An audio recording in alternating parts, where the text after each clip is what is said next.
കർത്താവിൻ്റെ തന്നെ നാമം ഇന്ന് പ്രഭാതത്തിലും മഹത്വപ്പെടുമാറാകട്ടെ. എല്ലാ സഹോദരങ്ങൾക്കും വേഗം വരുന്ന യേശുക്രിസ്തുവിൻ്റെ അതിശ്രേഷ്ഠ നാമത്തിൽ ക്രിസ്തീയ വന്ദനത്തെ അറിയിക്കുന്നു. ഓരോ ദിവസവും കരം പിടിച്ച് നടത്തുന്ന സർവശക്തനായ ദൈവത്തിന് നന്ദി പറയാൻ ഈ പ്രഭാതത്തിൽ നമുക്ക് സമയമെടുക്കാം. നമ്മെ നാമായി അറിയുന്നവൻ, നമ്മുടെ വിചാരങ്ങളെ, നിലവുകളെ അറിയുന്നവൻ, ഉന്നതനായ ദൈവം, ഉയർന്നിരിക്കുന്ന ദൈവം, ശാശ്വതവാസി, പരിശുദ്ധനെന്ന നാമമുള്ളവൻ ഇന്നും നമുക്ക് വേണ്ടി ജീവിക്കുന്നു. അവിടുത്തെ പ്രവർത്തികളെ തടയാൻ ലോകത്തിലൊരു ശക്തിക്കും സാധ്യമല്ല. എൻ്റെ നീതിമാൻ വിശ്വാസത്താൽ ജീവിക്കുമെന്ന് ഓരോ ദിവസവും പ്രഖ്യാപനം ചെയ്യാൻ നമുക്ക് തയ്യാറാവാം. ഉല്ലാസത്തിൻ്റെയും ജയത്തിൻ്റെയും കോശം നീതിമാന്മാരുടെ കൂടാരങ്ങളിലുണ്ട്. നോക്കൂ, ജനിച്ച പോലെ ചുറ്റി വളഞ്ഞ് ഇല്ലാതാക്കാൻ ശ്രമിച്ച ഒരു സമൂഹം തൻ്റെ ജനത്തിൽ നിൽക്കുമ്പോൾ അവിടെ ഭക്തൻ പറയുകയാണ്, അവർ മുൾത്തി പോലെ കെട്ടുപോയി. എത്ര ശക്തികൾ ചുറ്റിയാലും നിങ്ങൾ ഭയപ്പെടരുത്. ആത്മാവിൻ്റെ തീ ഇറങ്ങുമ്പോൾ സകല അന്ധകാര മണ്ഡലങ്ങളും കെട്ടുപോകും എന്നുള്ളതിന് സംശയമില്ല. എന്നിട്ട് പറയുന്നു, ഉല്ലാസത്തിൻ്റെയും ജയത്തിൻ്റെയും കോശം നീതിമാന്മാരുടെ കൂടാരങ്ങളിലുണ്ട്. യഹോവയുടെ വലങ്കൈ വീര്യം പ്രവർത്തിക്കുന്നു. അത് ഉയർന്നിരിക്കുന്ന വലങ്കൈയാണ്. അതിനെ തടയാൻ ലോകത്തിൽ ഒരു ശക്തിക്കും സാധ്യമല്ല എന്ന് ഇന്ന് പ്രഭാതത്തിൽ മനസ്സിലാക്കണം. ദൈവമോ രാപ്പകൽ തന്നോട് നിലവിളിക്കുന്ന തൻ്റെ ഭക്തന്മാരുടെ കാര്യത്തിൽ വേഗത്തിൽ പ്രതിക്രിയ നടത്തി അവരെ രക്ഷിപ്പാൻ പ്രാപ്തനാണ്. മുമ്പിൽ സാധ്യതകൾ കാണാത്ത ഒരു ഫിലിപ്പോസ്, 200 വെള്ളിക്കാശ് മാത്രമേ എൻ്റെ മുമ്പിലുള്ളൂ, ഇതുകൊണ്ട് ഈ 5000 പേർക്ക് തികയില്ല എന്ന് പറഞ്ഞപ്പോൾ യേശു പറയുന്നു, ഞാൻ അവരെ പരീക്ഷിക്കാനത്രേ അത് ചോദിച്ചത്. ഞാൻ എന്ത് ചെയ്യാൻ പോകുന്നുവെന്ന് എനിക്കറിയാം. എന്നാൽ പ്രിയ സഹോദരങ്ങളെ, നമ്മളും ഇങ്ങനെയല്ലേ ആൻസർ പറയുന്നത്? ചില ചോദ്യങ്ങൾ കർത്താവ് ചോദിക്കും, ഇത് നടക്കുമോ, ഇത് തുറക്കുമോ, ഇവിടെ ജയമുണ്ടാകുമോ? നമ്മളെന്ത് പറയും? കർത്താവേ, ഇപ്പോഴത്തെ സാഹചര്യത്തിൽ അത് നടക്കില്ല. മാർത്തയും മറിയൊക്കെ പറഞ്ഞത് തന്നെയാണ്. ഉയർക്കുമെന്ന് ഞങ്ങൾക്കറിയാം. ഇപ്പം 4 ദിവസമായി നാറ്റം വെച്ചിട്ടുണ്ട്, കല്ല് വെച്ചിട്ടുണ്ട്, ഇപ്പം നടക്കത്തില്ല. ഉയർക്കും, അത് ഒടുക്കത്തെ നാളിൽ എല്ലാവരും ഉയർക്കുമ്പോൾ ഞങ്ങളുടെ സഹോദരൻ ഉയർക്കും. യേശു ആ ഒരു ആൻസർ അല്ല അവരിൽ നിന്ന് പ്രതീക്ഷിച്ചത്. വിശ്വസിക്കാൻ തയ്യാറാകുമെങ്കിൽ നിൻ്റെ വീട്ടിനകത്തേക്കൊരുവൻ വന്നത് 4 ദിവസമായതിനെയും നാറ്റം വെച്ചതിനെയും ഉയർപ്പിക്കാൻ വേണ്ടിയ കണ്ടേച്ചും നിൻ്റെ വിവരമറിഞ്ഞേച്ചും തിരിച്ചു പോകാൻ വേണ്ടിയല്ല കർത്താവിൻ്റെ സാന്നിധ്യം നമ്മുടെ മധ്യേ വെളിപ്പെടുന്നത്. വിശ്വസിക്കുന്നവർ ഇന്നു പകൽ ഈ ദൂതേറ്റെടുത്ത് സ്തോത്രം ചെയ്ത് കർത്താവ് ചോദിക്കുന്നത്, എനിക്ക് കഴിയുമോ?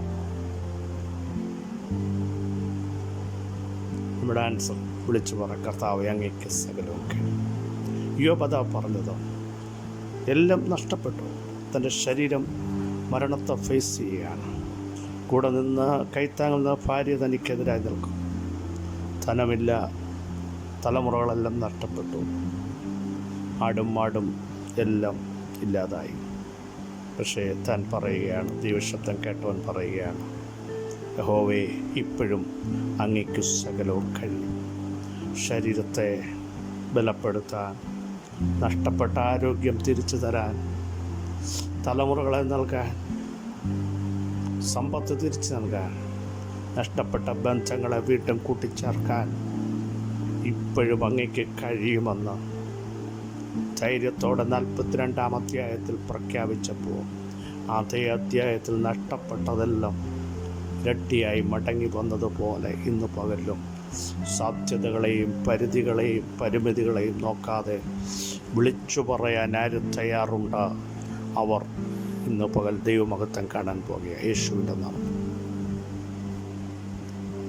യെശയ്യാപ്രവചനം 14:24 വാക്യം വളരെ പ്രസംഗം കേട്ട ഭാഗമാണ്. സൈന്യങ്ങളുടെ യഹോവ ആണയിട്ട് അരുളി ചെയ്യുന്നത്, ഞാൻ വിചാരിച്ചതുപോലെ സംഭവിക്കും, ഞാൻ നിർണയിച്ചതുപോലെ നിവൃത്തിയാകും. സൈന്യങ്ങളുടെ ദൈവമായ യഹോവ നമ്മുടെ കൂടെയുണ്ട്. ആണയിടുക എന്ന് പറഞ്ഞാൽ ഉറപ്പിച്ചു പറയുക. ആർക്കെങ്കിലും സംശയമുണ്ടെങ്കിൽ, ചഞ്ചലിക്കുന്നവരുണ്ടെങ്കിൽ, നിരാശപ്പെടുന്നവർ, ഹൃദയത്തെ സ്ഥിരമാക്കാൻ കഴിയാതെ പുറകോട്ട് പോകാൻ നിൽക്കുന്ന ചിലരോട് ദൈവാത്മാവ് ഉറപ്പിച്ചും തറപ്പിച്ചും പറഞ്ഞു. ഒന്നുകൂടെ പറഞ്ഞാൽ, സൈന്യങ്ങളുടെ ദൈവമായ യഹോവ ശക്തിമാൻ, നമ്മുടെ വീണ്ടെടുപ്പുകാരൻ വിളിച്ചു പറയുന്നു, ശ്രദ്ധിക്കണമേ പ്രിയരെ, ഞാൻ വിചാരിച്ചതുപോലെ തന്നെ സംഭവിക്കും. അപ്പോൾ അതിൻ്റെ ഒരു ഓപ്പോസിറ്റ് സൈഡുണ്ട്. വീട്ടുകാരും നാട്ടുകാരും കുടുംബക്കാരും ഇപ്പുറത്ത് ശത്രുക്കളും സാത്താന്യ സൈന്യവും പലതും നമ്മളെപ്പറ്റി വിചാരിച്ചിട്ടുണ്ട്. പകുതി വഴിക്കില്ലാതാക്കും, ഏലിയാവെ ഇവിടം കൊണ്ട് തീരും, നിൻ്റെ ശുശ്രൂഷ അവസാനിച്ചു ഇല്ലേ, ഹാമാനെ മൊർദെഖായി ഇനി അവിടെ ഇരിക്കത്തില്ല, ഇവിടം കൊണ്ട് തീരുകയാണ്, ഈ കുലം ഇനിയും കാണില്ല, ഒത്തിരി വിചാരിച്ചില്ലേ ഡൊമീഷ്യൻ ചക്രവർത്തി. യോഹന്നാൻ്റെ പ്രസംഗത്തിന് ഫുൾ സ്റ്റോപ്പ് വീണു. ഇനി ആ ദ്വീപിൽ നിന്നാരും പുറത്ത് വന്നിട്ടില്ല, യോഹന്നാനും പുറത്ത് വരില്ല. ഒത്തിരി വിചാരങ്ങൾ മനുഷ്യർക്കുണ്ട്.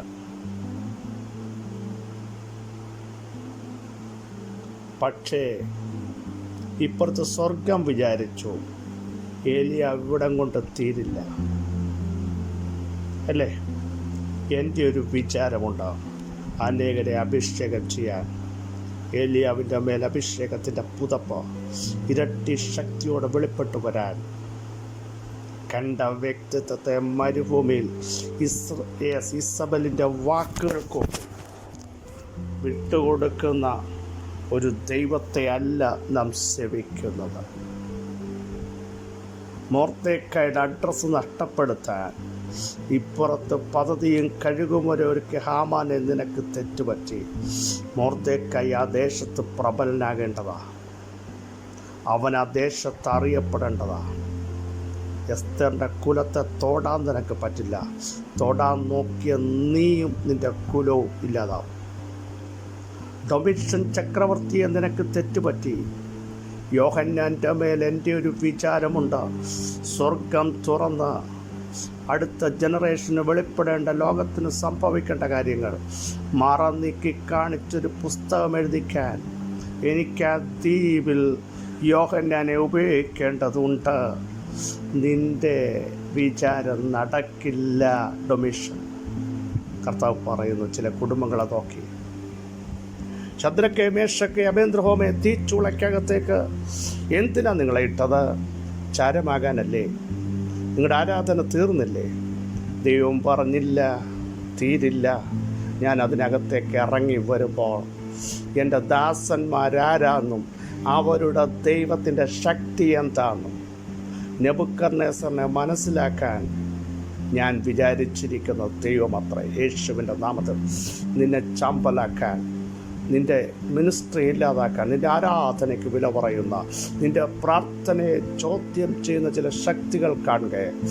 നിൻ്റെ ആരാധന എന്താണെന്നും നിൻ്റെ ദൈവമാരാണെന്നും അവിടുന്ന് വെളിപ്പെടുത്തുന്ന പ്രത്യേക നിമിഷം അത്രേ. ദാനിയേലേ, ദാര്യാവേശും ആ ദേശാധിപതികളും പറഞ്ഞു, ഇവിടെ തീർന്നു. വിശ്വസ്തനായൊരു മനുഷ്യൻ, ഭക്തനായൊരു മനുഷ്യൻ, വേർപാടിന് വേണ്ടി നിന്നവൻ, അവൻ്റെ എൻഡ് വന്നു. ദൈവം പറഞ്ഞില്ല ദാനിയേലിൻ്റെ ദൈവത്തെ ആരാധിക്കണമെന്ന്. സിംഹത്തിൻ്റെ കുഴിയിലിട്ടവനെ കൊണ്ട് തന്നെ ഓർഡർ ഇടാൻ ഞാൻ തീരുമാനിച്ചിരിക്കുന്നു, ഞാൻ വിചാരിച്ചിരിക്കുന്നു. അത് സംഭവിപ്പിക്കാൻ എനിക്ക് പദ്ധതിയുണ്ട്. യേശുവിൻ്റെ നാമത്തിൽ പ്രിയ സഹോദരങ്ങളെ, എന്നിട്ട് നോക്കൂ, ഞാൻ നിർണയിച്ചതുപോലെ നിവർത്തിയാക്കും. ദൈവം നിർണയിച്ച, ദൈവം പറഞ്ഞതുപോലെ നിന്നെ ജീവിപ്പിക്കുമെന്നും നിന്നെ ശക്തിപ്പെടുത്തുമെന്നും കുടുംബമായി നിങ്ങൾ ആരാധിക്കുമെന്നും മാനസാന്തരപ്പെടാത്ത ചില വ്യക്തികൾ ഒരുമിച്ച് ദൈവകൃപയിലേക്ക് കർത്താവ് കൊണ്ടുവരുമെന്നും നിൻ്റെ തലമുറകളെ മടക്കി വരുത്തുമെന്നും പകുതി സ്ഥാനത്ത് നീ ഉപേക്ഷിച്ച ചില വിഷയങ്ങൾ വീണ്ടും പൂർത്തീകരിക്കാൻ ദൈവം നിന്നെ ഉപയോഗിക്കുമെന്നും ഇനി അവിടെ നിൽക്കാൻ പറ്റത്തില്ല എന്ന് പറയുന്ന ഇടത്ത് നിർത്തി ദൈവത്തിന് ചെയ്യിപ്പിക്കേണ്ടത് നിന്നെക്കൊണ്ട് ചെയ്യിപ്പിക്കുമെന്നും നിന്നെക്കൊണ്ട് കഴിയത്തില്ലെന്ന് കുഞ്ഞെ നീ പറയുന്ന ഇടത്ത് പലർക്കും അത് കഴിഞ്ഞു, എനിക്കിനി പറ്റില്ല, എൻ്റെ സമയം കഴിഞ്ഞു, നിൻ്റെ ധൈര്യത്തെ ചോർത്തിക്കളയുന്ന ദുഷ്ടശക്തിയുടെ നടുവിൽ നിന്നെ ശക്തീകരിച്ച ബലത്തോടെ കൊണ്ടുവന്ന് നിൻ്റെ മേൽ വെളിപ്പെടുന്ന വാഗ്ദത്തങ്ങളും ദൈവം നിൻ്റെ മേൽ നിർണയിച്ച ചില നിർണയങ്ങളില്ലേ, അത് തന്നെ ഇന്ന് പകലും നിവർത്തീകരിക്കാൻ കഴിവുള്ള ദൈവം വിളിച്ചു പറയുന്നു, ഞാൻ നിർണയിച്ചതുപോലെ നിവർത്തിയാക്കും. ആർക്കും തടയാൻ പറ്റില്ല. ഒരസൂയയ്ക്കും ഒരു വിടക്കുവാൻ ഒരു ശക്തിക്കും തടയാൻ പറ്റില്ല. സർവശക്തൻ നിവർത്തീകരിക്കുന്നവൻ, സഫലമാക്കുന്നവൻ, സാധ്യമാക്കുന്നവൻ, അങ്ങനെ സംഭവിപ്പിക്കാൻ കഴിവുള്ളവൻ്റെ ശക്തി നിങ്ങളുടെ ശരീരത്തെ നോക്കി പിശാച് പറയുന്നു, ഇനിയും വിടുതലില്ല. കർത്താവ് പറഞ്ഞു, ഞാൻ നിർണയിച്ചിട്ടുണ്ട്, ദീർഘായുസ്സ് കൊണ്ട് ഞാൻ അവന് തൃപ്തി വരുത്തും, എൻ്റെ രക്ഷയെ ഞാൻ കാണിച്ചു കൊടുക്കും. യേശുവിൻ്റെ നാമത്തിൽ പിതാവേ, ഇന്ന് പകൽ ഈ വചനത്തിൻ്റെ ശക്തി അവിടുത്തെ ജനത്തിൻ്റെ മേൽ വ്യാപരിക്കട്ടെ. അവിടുന്ന് വിചാരിച്ചതുപോലെ സംഭവിപ്പിക്കുന്ന പകൽക്കാലമാണല്ലോ. പൂട്ടിക്കുമെന്ന് പറയുമ്പോൾ സ്വർഗം പറയില്ല, ഞാനതിനെ തുറപ്പിക്കാൻ പോകുകയാണ്. യേശുവിൻ്റെ നാമത്തിൽ അവിടുത്തെ മക്കൾ വിടുതലിലേക്ക് നയിക്കപ്പെടട്ടെ, അത്ഭുതങ്ങൾ സംഭവിക്കട്ടെ. അവിടുന്ന് അങ്ങനെ ചെയ്തിരിക്കാൻ സ്തോത്രം, സകല മഹത്വവും അവിടുത്തെ പദവിയെടുത്തെങ്കിൽ മാത്രം അർപ്പിക്കുന്നു. യേശു ക്രിസ്തുവിൻ്റെ ധന്യമുള്ള നാമത്തിൽ കൃപയുണ്ടായി പ്രാർത്ഥന കേൾക്കണമേ. ആമേൻ. ക്രിസ്തു വാത്സല്യ സഹോദരങ്ങളെ, നമ്മുടെ ദൈവം വിശ്വസ്തൻ, നമ്മുടെ ദൈവം സർവശക്തൻ. നമ്മുടെ ദൈവം വിചാരിച്ചതേ സംഭവിക്കുള്ളൂ. അവിടെ നാളെ ചെയ്ത് നിവർത്തീകരിക്കും. വിശ്വസിക്കൂ. ഈ വചനങ്ങളാൽ അവിടെ സഹായിക്കട്ടെ. ക്രിസ്തു യേശുവിൽ നിങ്ങളുടെ സഹോദരൻ പാസ്ബിച്ചു.